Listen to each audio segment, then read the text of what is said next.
Hello. Last time in the previous video we talked about rotation. Um, Last time we used a piece of transfer paper to find the image after rotation. Before I move on, let's have a very quick revision. Okay, say for this example, if I want to rotate this point, okay, the coordinate for this one is 3, 5. Okay, if I want to rotate it, um, say clockwise, okay, clockwise by 90 degrees, okay, about the origin.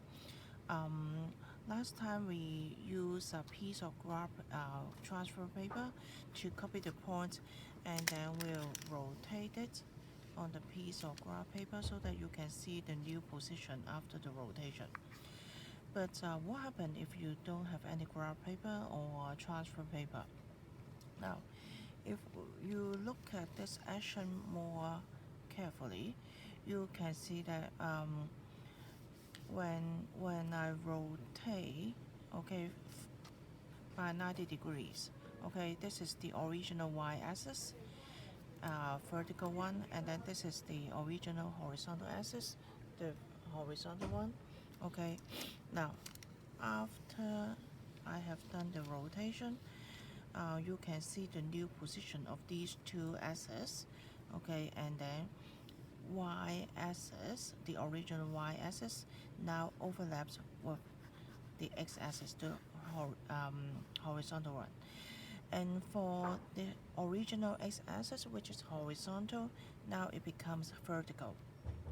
Therefore, in this case, we can make a guess.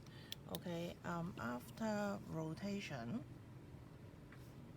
after rotation, okay, x, y, okay, interchange the roles.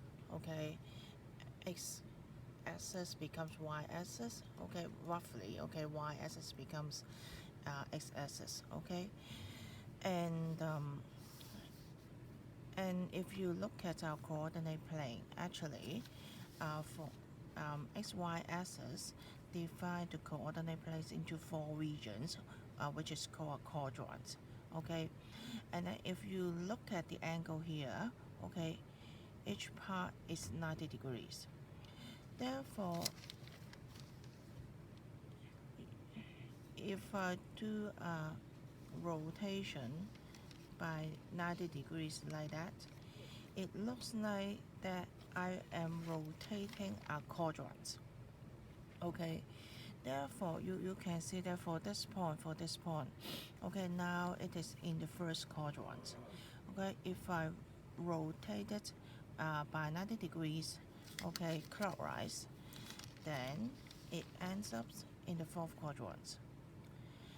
And then if I rotate it, okay, further by other 90 degrees, it ends up in the third quadrant. Okay, and then you can see that.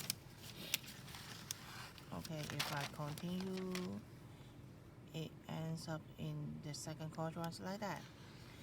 Therefore, it means if for this one, okay, if the point is now in the first quadrant, okay, if and then you can have rough diagrams like that for your reference. Okay, and then you can imagine if I do a rotation in this way clockwise, if it is at the beginning in the first quadrant, then after the rotation it ends up in the fourth quadrant. Okay, now therefore if I look at the point 3, 5, okay, if I want to rotate in this directions by 90 degrees, okay, now then in this case it will end up in fourth quadrant, and in the fourth quadrant we know that for the coordinate, the x coordinate is a positive one and y coordinate is a negative one. And then just now we have seen that after the rotation, it seems that xy axis interchange their roles.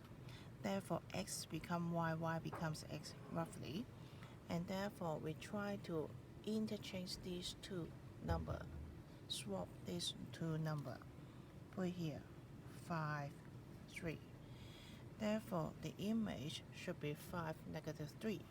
Okay, now I can verify this result by using the graph paper and transfer paper here. Okay, if I rotate it clockwise by 90 degrees, and then this is the new position, and then you can see that x coordinate is 5, and then this is negative 3. Okay, right, and then we can try another point. Okay, we can try with this point. Okay, which is negative 4 and then negative 6. Okay, we tried in another direction this time, counterclockwise or anti-clockwise. Okay, this one now is in the third quadrant. Okay, if you look at this diagram, third quadrant, if I rotate in this direction, okay, anti-clockwise by 90 degrees, okay, it should be in fourth quadrant. Okay, and then similar to the previous example, x coordinate is positive, y coordinate is negative, and then just interchange these two numbers. Okay, therefore I've got that result, and then we try to verify it with the graph paper. Okay, should be, I think it should be this one, yeah. Okay, here, negative 4, negative 6. Okay, and I would like to rotate it anti-clockwise by 90 degrees, and then you can see the new positions, 6, negative 4. Okay, therefore we can just work out quickly in this way. Okay, just draw a very rough diagram. For each 90 degrees rotation, okay, it moves to one quadrant. Okay, therefore if I start with first quadrant, okay, if I rotate it clockwise by 180 degrees, okay, therefore if you look at the diagram, 190 degrees, 290 degrees, 290 degrees is 180. Therefore, it ends up in the third quadrant.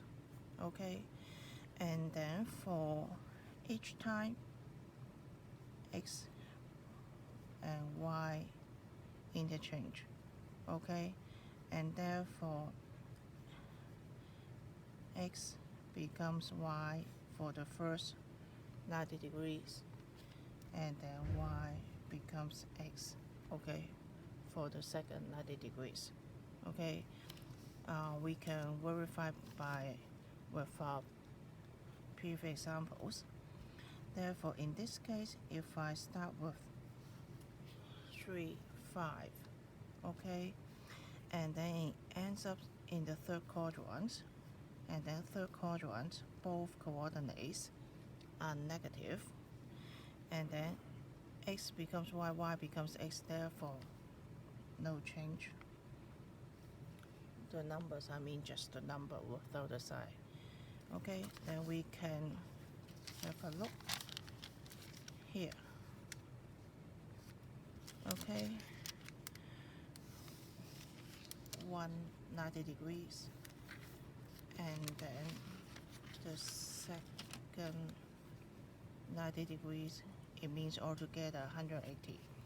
And then you can look at the coordinates of this point, -3, -5. Okay, therefore it means you can use this method to find out the coordinates of image quickly, okay, without using a graph, without using the graph paper or transfer paper.